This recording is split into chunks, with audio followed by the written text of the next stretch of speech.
If you raise your rates, some clients will leave, which means you'll have less work to do.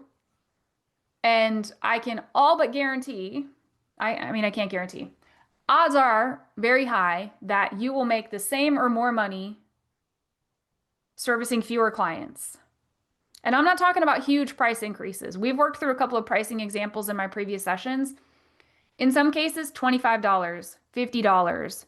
$50 on an annual return is not huge. And I understand some of you are in more rural areas where taxpayers are more price sensitive, right? Not everyone can just willy-nilly start charging crazy rates for tax prep. I definitely understand that. And that's why I say sometimes it might only be $20. Maybe it'll be 10% of whatever your current fee is, 5% of whatever your current fee is. But raising your rates will help clear up some of your workflow issues because 9 times out of 10, it'll clear out some of the client load. Nishan, I can attest to that for sure. We're not as busy, but still growing pretty nicely. Yeah, the first year we raised our rates, and I presented this, I think, at the first Knowledge Share Extravaganza. I don't have the exact percentages at the top of my head anymore, but it was somewhere around. Now, my fee increase was drastic. I literally doubled our fees from 250 to 500 as our minimum, which was crazy, but you all know I was ready to burn the whole thing to the ground and just walk away. So I didn't have anything to lose. I had already lost my mind. I didn't have anything else to lose. We lost probably 40% of our clients, but I made 60% more money. So you don't have to be that drastic in your rate increases. You don't have to be drastic at all, and it can still have a very positive effect on not only your top line, also your bottom line, and also your mental line. So if you haven't raised your rates in a while, I urge you to consider even just a small increase. And we increased back before I acquired Steadfast. We increase fees on our accounting clients every year. It was built right into their contracts, anywhere from 3% to 10%, depending on the client. When I acquired Steadfast, those fee increases were not built in. Some of the Steadfast clients are on the same pricing they were on in 2017. It is now 2025, y'all. So in February of this year, I sent a mass email to all clients. I used MailChimp. All clients got it, and it just said, we'll be implementing a small annual price increase, blah, blah, blah, whatever wording I said. It'll be effective April 1st. So this was in February. They got like a month and a half notice. It'll be effective April 1st. Thank you for understanding. I didn't tell them what their increase was going to be. I didn't get specific. I just told all clients are getting a small annual increase. I did have probably 25-ish clients reply to say, how much is my increase going to be? Some of them were $20, some were 25, some were 50, some were more if we were still paying for their QuickBooks Online and or their Gusto. I increased it by whatever we were paying for their software. Not a single client complained.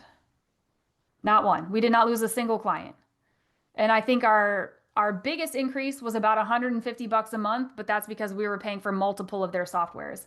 I gave clients the option, if we were paying for any of their softwares, I gave them the option to take over paying for their software instead of us increasing our fees. Because the other thing we weren't doing is as QuickBooks increases their rates, we were not increasing our rates to our clients. So every time QuickBooks got more expensive, it ate away at my profit. And so by inviting them to take over paying for their own software, now they're absorbing the price increases, and in exchange, I did not increase my fee this year. That increase is going to be an annual thing now.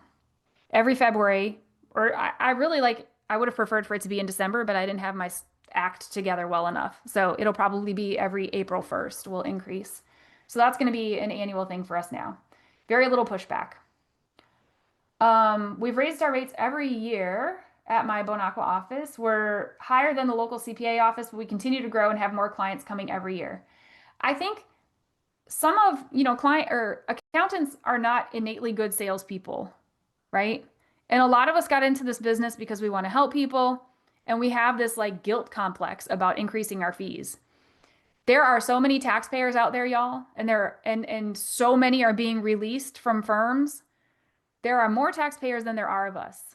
So odds are a small increase in your fees is not going to have a super detrimental impact on your practice. In fact, it might have a really positive. I just lost somebody. They're like, I'm so sick of hearing about this. I'm out of here. So I'm going to stop talking about raising your rates, but highly recommend. All right. let me see, there was one other one I wanted to come back to. I wanted to chat a little bit about a calendar process. For this could work for in-person firms as well, but it works really well for a virtual firm. This last season was our first season with a calendar process. Y'all, game changer. Highly recommend. I will never go back to the old way. For this being the first year of a brand new process, it was new for us, new for clients. We have not had anybody complain. The clients have all appreciated having a better understanding of what the expectation is for turnaround time. I can't imagine going back to operating any other way. And as a result of this calendar process, one, every single one of our clients gets an extension filed. That was a practice decision whether we implemented the calendar process or not. We want every client to get an extension, and there's a couple of reasons.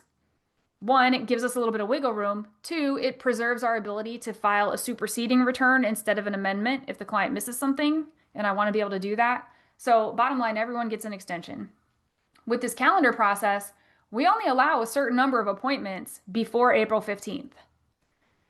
And then everyone else picks a date after April 15th. So they know right out of the gate that their return will not be filed by April 15th, so don't even ask. So the calendar process, and there are a bunch of different ways to do this. The one that we went with in my firm was the clients pick a date on the calendar that is their document upload deadline. The date they pick is the date they commit to having all of their documents uploaded to TaxDome and their organizer completed. Then the next day or that week, we only allow appointments on Mondays, right? So we set them all up. We set up a scheduling link and there are only options on Mondays. And then during that week, our client success managers go in, rename the documents to our internal naming convention, make sure everything is there, and then they notify the tax team that it's ready for prep. So we tell the clients from their date, assuming they've gotten us everything, 2 weeks for prep, 1 week for review. So a 3-week turnaround time. Now clients know, one, we're not even going to start their returns until their date. And two, they can look for completed returns within 3 weeks after that date. What this did for us was, remember back when I said one of the biggest problems that tax firms have is that they can't control document inflow. Well, now we can. Clients can be uploading documents whenever they want. We're not looking at them until their date. And based on the number of clients that we had this year and based on how far past April 15th we want to work, we only allowed 7 appointments per week. So at worst, we only have to start 14 new returns in any given week. And that's if all 7 of those have an entity and a personal return. So we limit it to 7 new returns being started every week, or new clients' returns, 14 if they all have entities. And then we also built in blackout dates. So for example, our only full-time tax preparer, we have a tax manager and a tax preparer. His wife was due to have a baby mid-March. Mid-March is the busiest time in a tax office.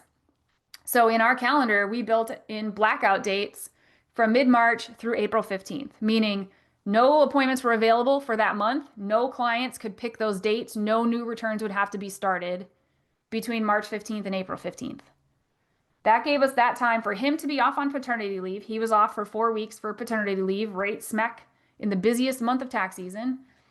It allowed our tax manager to just focus on getting through returns that had already been started without having to start new returns. And then we also have built in blackout dates the entire month of July. So no new returns will be started in July. Our staff can go take their vacations. They can be out of work because their kids are out of school. We don't have to worry about having to start a bunch of new returns in the month of July.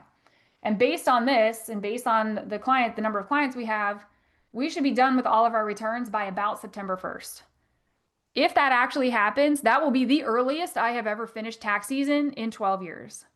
Now, there will be people who don't get us their stuff, right? The way we handled it is if a client picked May 22nd. May 22nd comes and we see they haven't uploaded any documents or they've only uploaded 1 document. We reach out to them to say, we're sorry you missed your calendar date. Your new date is August 22nd or whatever date. We go to the calendar and see at the end of the line, what is the next available date? And we manually reassign the client. At that point, they don't have a choice because they had a choice and they didn't meet it. And so now they get what we give them. And then because this is the first year, we're keeping notes on, which Did the client upload all of their documents on time, or did we have to continue to harass them and follow up with them to get them? Did we have to reschedule them? When we reschedule them, were they able to meet that rescheduled deadline?